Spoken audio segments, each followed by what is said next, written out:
Whoever wishes to test rigorously to what extent he himself is related to the true aesthetic listener, or belongs to the community of the Socratic critical persons, needs only to examine sincerely the feeling with which he accepts miracles represented on the stage. Whether he feels his historical sense, which insists on strict psychological causality, is insulted by them, whether he makes a benevolent concession and admits the miracle as a phenomenon intelligible to childhood but alien to him, or whether he experiences anything else. For in this way, he will be able to determine to what extent he's capable of understanding myth as a concentrated image of the world that is a condensation of phenomena, cannot dispense with miracles. It's probable, however, that almost everyone, upon close examination, finds that the critical, historical spirit of our culture has so affected him that he can only make the former existence of myth credible to himself by means of scholarship, through intermediary abstractions. But without myth, every culture loses the healthy, natural power of its creativity. Only a horizon defined by myths completes and unifies a whole cultural movement. Myth alone saves all the powers of the imagination and of the Apollonian dream that their aimless wanderings exist. The images of the myth have to be the unnoticed, omnipresent, demonic guardians under whose care the young soul grows to maturity, and whose signs help the man to interpret his life and struggles. Even the state knows no more powerful unwritten laws than the mythical foundation that guarantees its connection with religion and its growth from mythical notions. By way of comparison, let us now picture the abstract man, untutored by myth, abstract education, abstract morality, abstract law, the abstract state. Let us imagine the lawless roving of the artistic imagination, unchecked by any native myth. Let us think of a culture that has no fixed and sacred primordial site, but is doomed to exhaust all possibilities and to nourish itself wretchedly on all other cultures. There, we have the present age, the result of that Socratism which is bent on the destruction of myth. And now, the mythless man stands eternally hungry, surrounded by all past ages, and digs and grubs for roots, even if he has to dig for them amongst the romantist antiquities. The tremendous historical need of our unsatisfied modern culture, the assembling around one of countless other cultures, the consuming desire for knowledge. What does all this point to, if not the loss of myth? The loss of the mythical home, the mythical maternal womb? Let us ask ourselves whether the feverish and uncanny excitement of this culture is anything but the greedy seizing and snatching at food of a hungry man. And who would care to donate anything to a culture that cannot be satisfied no matter how much it devours, and at whose contact the most vigorous and wholesome nourishment is changed into what we now call history and criticism? That was Friedrich Nietzsche in 1872 in The Birth of Tragedy.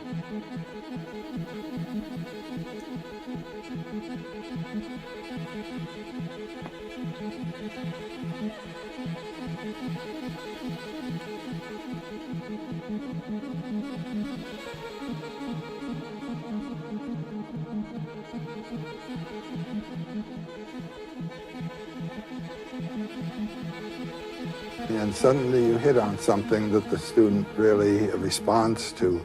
You can see the eyes open, the complexion changes, life possibility has opened there.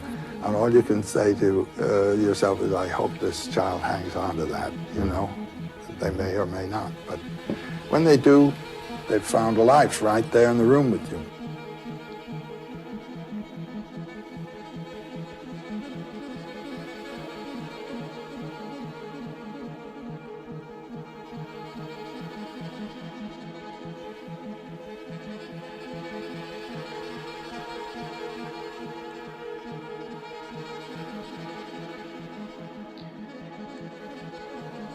Jane DeFool's partner, John, has just died only 2 months ago in a tragic rock climbing accident.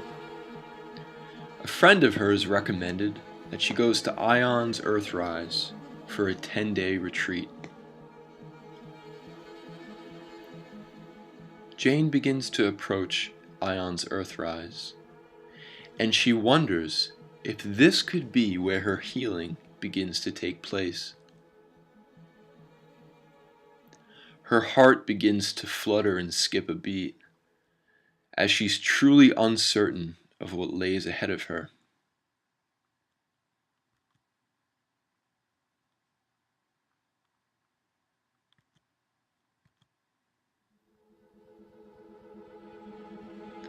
Jane gets out of her car and she begins to smell the air and takes a deep breath as she walks towards Spirit Rock.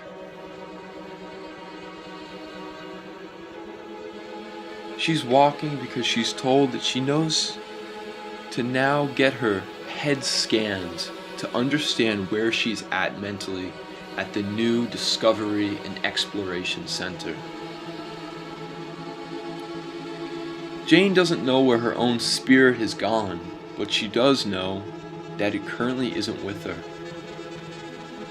She begins to follow the markings and the obelisks that light her way, and she begins to take another deep breath and settle into what she is about to embark upon.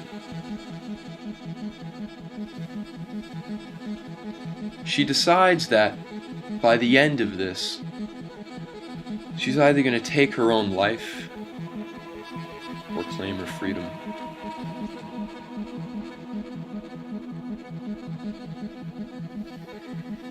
Our protagonist settles in for the night. Her first course begins pretty early in the morning tomorrow. And she decides to read her tarot before getting under the covers.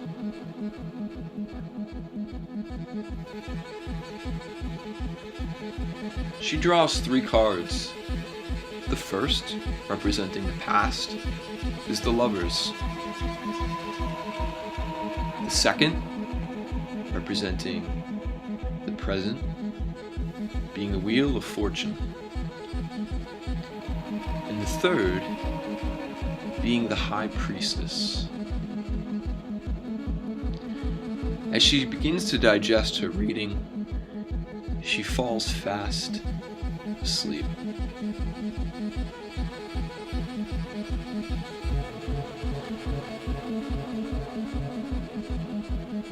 The Tower of Marseille is said to be the most complete deck of tarot cards. Here we see the 22 major arcana, or the face cards, that make up the archetypes embedded within the tarot. It's said that the tarot came about roughly 1,000 years ago in an area where you had a mosque, a synagogue, and also a church. Here in the south of France, people of these religions saw that war and things opposite of love and unity were occurring within their factions of religion. At this time, they wanted to create something that embedded the best of the religions, and to do it in a way that was playful and easy to understand. It was here that the tarot arose.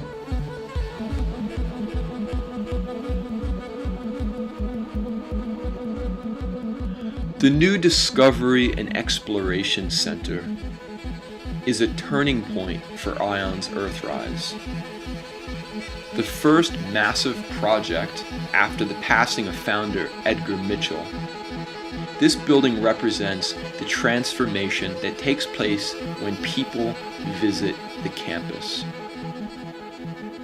You'll notice that the building in plan begins to curve towards Spirit Rock in the distance and the view of this beautiful mountain that one can aspire to.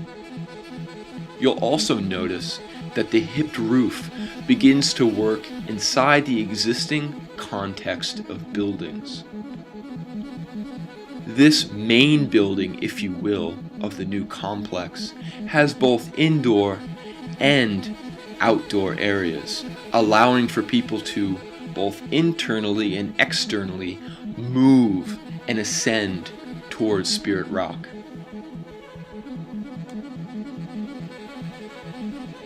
As we begin to investigate the cards, the Fool is the first card that comes up and bears no number. Here, what we're doing is we're looking at the existing Discovery Center, which will be turned into a library, and beginning to attach a new building to that. Off of that, we begin to have multiple pathways which speak to the Fool, freedom, and a great supply of energy. These pathways are an experimental zone where people can begin to navigate and walk as they wish.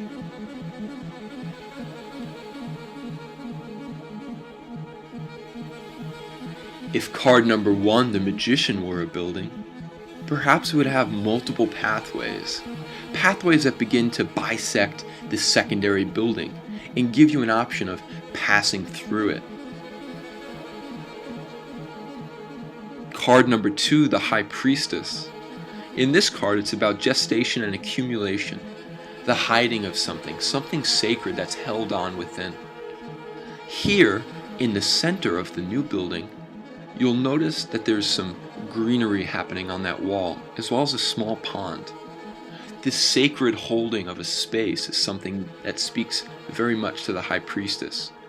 You'll notice an old woman, slight in size, sitting on the pond, and you'll see what is perhaps a younger version of herself, standing in the distance, looking confidently towards Spirit Rock. Here you have the Empress, card number 3. If this were a piece of architecture, you'd begin to have a hidden space where you can have greenery thrive inside. In this indoor-outdoor space with a trellis, you can begin to see this happening. If you look at the card on the inside of her hand, there's a small green leaf. This green leaf speaking to the hidden, energizing form. The Emperor, number 4. This archetype is about stability and the mastery of the material world. Mastering the material world of form, this building begins to slip and slide past itself. However, with this mastery, you begin to understand there's something beyond the material world. On the inside of these forms, there's a sacred pond that one can walk by and contemplate as you begin to walk toward Spirit Rock. The Pope bears a number 5. The Mediator, a bridge, the ideal. Here we begin to get a slender vertical form connecting the heavens and the earth. You also begin to get multiple bridges and pathways. The Lovers, card number 6. You can see there's 4 cards in the figure as well as 4 different people standing on top of this new building. This represents union and an emotional life. These pathways begin to create union between these 2 separate buildings, and they also begin to offer a courtyard, which will be an experimental zone, which I have no idea how it will be used. It's to be determined by the occupants. Card number 7 represents the Chariot, an action in this world. Here we see a massive spire that's built. Just as on the card, you have a square with a triangle inscribed. The footprint of this tower is actually a triangle that's sitting atop a smaller building, which is a square.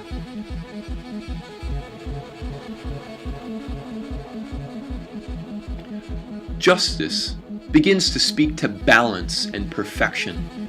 Here we begin to create balance with a perfect two circles inscribed in one another in section. Here, this begins to take shape and form into a rectangle, and you get the blend of the two. You begin to get legs that grow out from this building that begin to stabilize it and allow for its balance to exist.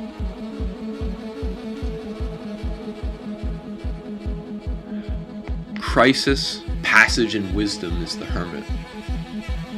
The hermit's lantern is said to light the way for knowledge. In this building, we begin to have light posts, much like lighthouses, which are both vertical as well as horizontal.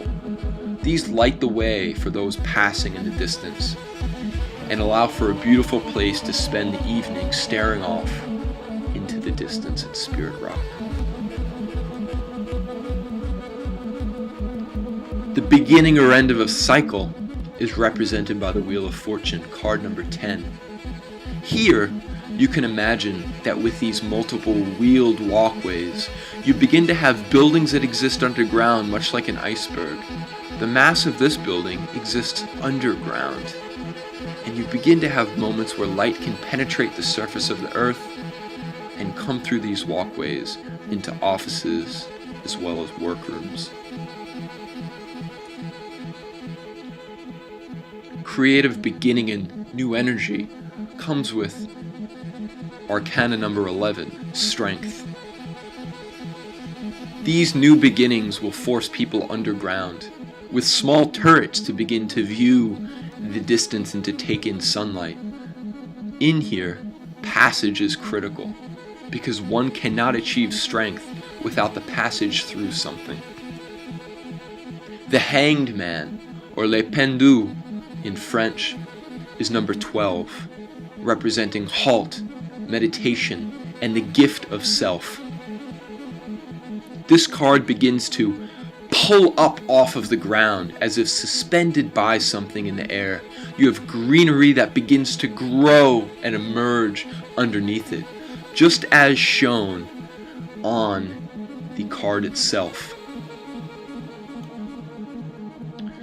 Card number 13 is the Nameless Arcanum. Profound transformation and revolution takes place here, much of which is occurring underground. We begin to clear the way for new happenings, and perhaps in the future, a third building will take place on this site. Number 14, Temperance. Protection, circulation, and healing come to mind. On the card itself, you begin to see 4 triangles, as well as a circle with a triangle missing from it. One could interpret this as the 4 parts coming together to make a sacred whole, and in this way, the secondary building is broken up into 4 separate buildings, perhaps each being a light shaft to let light happen low below ground. The Devil, number 15 of the Arcana, represents unconscious forces such as passion and creativity. This circular shape begins to open up as forces are allowed to be pulled down deeper into the earth to the below, where the buried matter exists. Number 16 is the Tower. A tall, slender tower arrives on the site. However, when you begin to move around it, it takes on different forms and purposes. Representing an opening, the emergence of what was imprisoned, there's a clear pathway in and a clear pathway out. The Star, number 17, It represents to act in the world and to find one's own place. A long journey must be taken. A long walk will bring you on top of this building. Number 18, the moon. It's said that this card represents a universal mirror. We mirror this building, and you can see its symmetry that's happening as it sits upon the primary building. Here you have these sort of turrets that begin to arise at each corner, allowing one to look back at the campus and forward to Spirit Rock.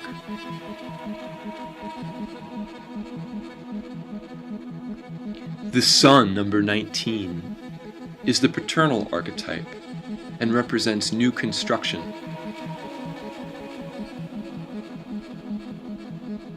Here, a caretaker lives, participating in experiments of exploring consciousness. It's at this moment that you have a complete collapse of the entire IONS Earthrise campus, with one building representing the habitation, the exploration, as well as the discovery. Here, you see a convex as well as concave form, beginning to speak to the active and receptive nature of this card.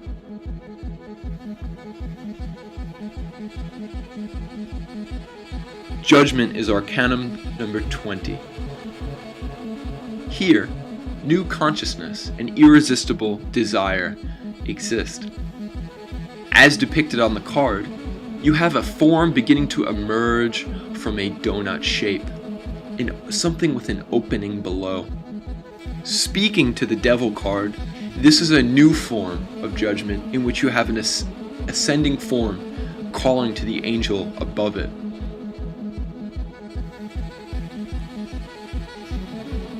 The last and final card in the Arcana, we have the World, number 21, representing total realization.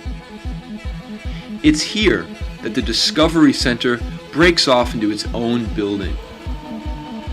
Facing towards Spirit Rock, we have two enclosing wings that one can pass through inside, just as the card itself has the two forms of the wreath on either side and the divine figure in the center.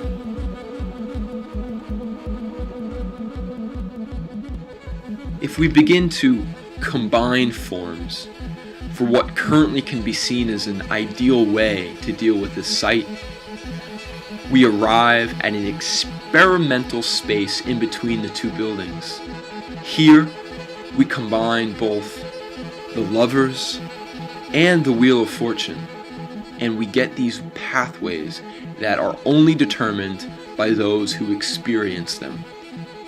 These do not have any design purpose currently, but it's to be determined by those who experiment with the space. They are the ones that create the space.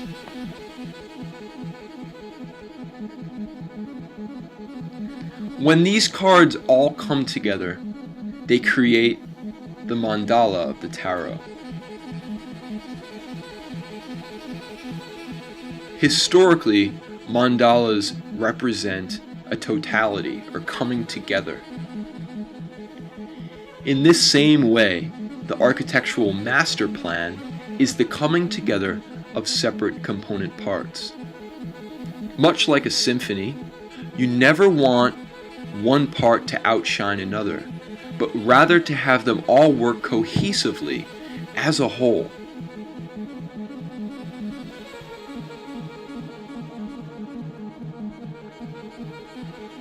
Before we look at the new master plan, we have to understand what's existing. And here, in green, we see the existing buildings. A couple things to note are the simple materials that are used on these buildings, as well as the two campuses that you can distinctly see here in plan.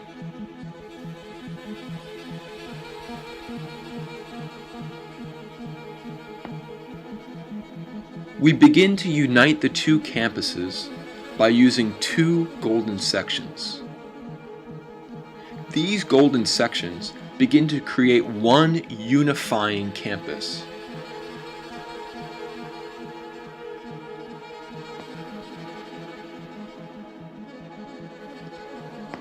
The proposed buildings for this site work with those two golden sections and work off of them as armatures.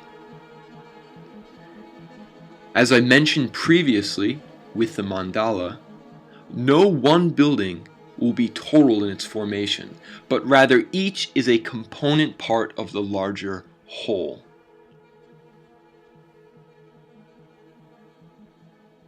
As you can see, these buildings begin to work with the landscape, as well as with the existing architecture.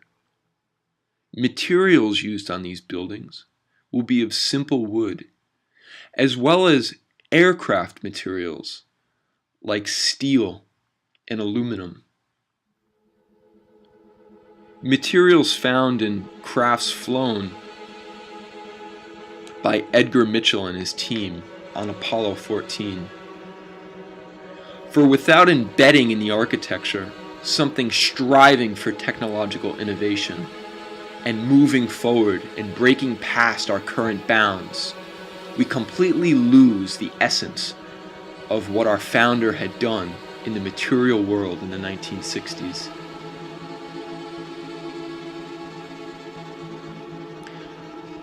In the 1960s, our founder, Edgar Mitchell, arrived to the moon in not just any place, but at Fra Mauro, a site for many impact craters on the moon. The Fra Mauro footpath begins to work on the two golden sections. What's also included in this footpath is an implied infinity symbol. This implied infinity symbol is implied for a very specific reason. When one is on their own journey, for waking up, if you will, becoming conscious, or tapping into the collective unconscious, it's a battle.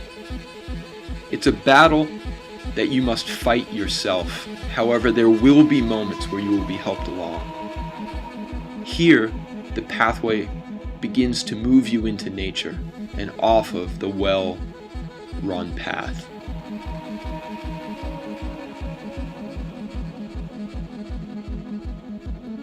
And here, we begin to see all of our component parts together, including with the existing road that pulls you up from the highway, and the highway going to everybody's home that has had transformation at Ion's Earthrise.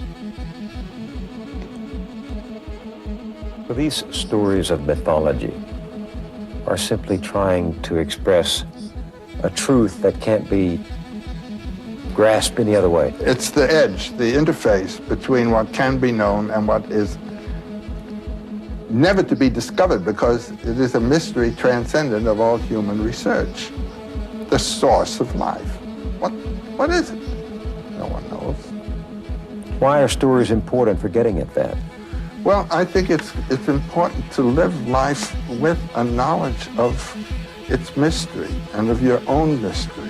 And it gives life a new zest, a new balance, a new harmony to do this. I mean, therapy and psychological therapy, when people find out what it is that's ticking in them, they get straightened out.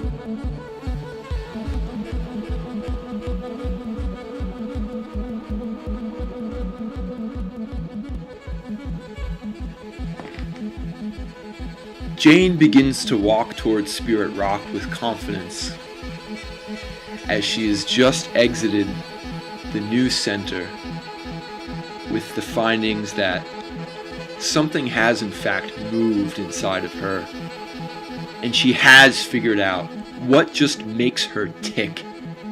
She's feeling more powerful than ever as she begins to gaze into the future of her own life.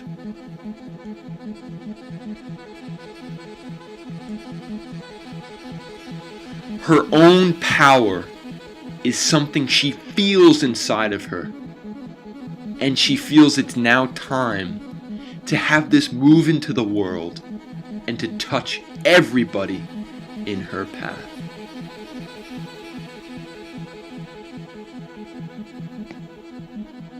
Thank you.